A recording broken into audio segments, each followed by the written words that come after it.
Goeienaand. Good evening, fellow South Africans. Okay, we heard what Peter Groenewald had to say, and my God, as I said in my title for that video, if only Peter Groenewald was president of South Africa, it would be in a very, very different place than it is now. Sadly, in the last 24 years, you've seen what corruption has led to. Right at the top.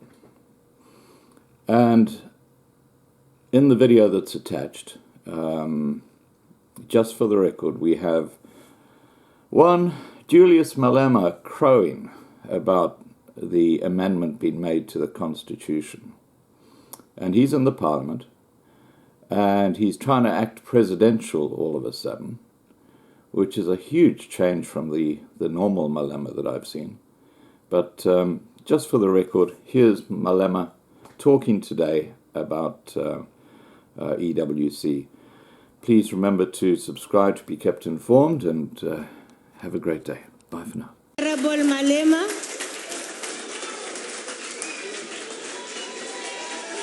Thank you very much, House Chair. We gathered here today to engage in one of the most important steps in the process of amending the Constitution of the Republic of South Africa. This is happening after the successful motion of the EFF to expropriate land without compensation. And therefore, anyone else who doesn't want to hear this fact is because that person wants to distort history. The people of South Africa of all races, age, and social economic background for the first time came together to make their inputs in the public hearings. And therefore, we from the EFF confirm that the process was fair. Everybody else was heard, including those who had a different view. They were given an opportunity to express themselves. The intention has never been to run a referendum, because if we had conducted a referendum, you can be guaranteed that 90% of South Africans would have voted for expropriation of land without compensation.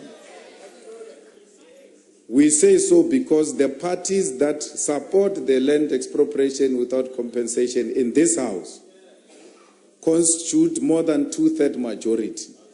And therefore, if that was to be translated into the outcomes of a referendum, you can be guaranteed that you will lose.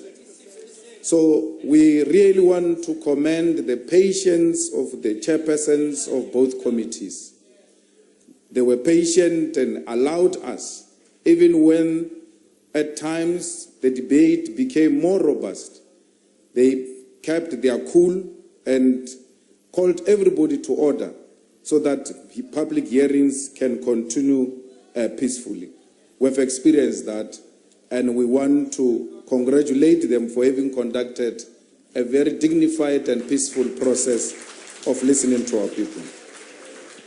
There's one thing that all of you must actually acknowledge, that the white people who came, all of them, poor or rich, the landless white people, all of them came in unison and opposed the expropriation of land without compensation. Because the reality is that where white interest and privilege is threatened, they protect one another.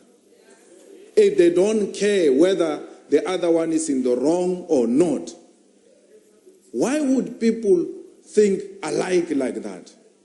If it's not an issue of racism and privilege which seeks to perpetuate landlessness amongst those who were conquered by criminals who came into our country and took our land. We, amongst black people and Africans in particular, there were different views because we don't come from a process that seeks to isolate anyone. but we come from a background that seeks to win a debate through an honest engagement. But here you've got a group of people, not only in the referendum, not only in the consultation, a group of people who 90% of them vote for the same party.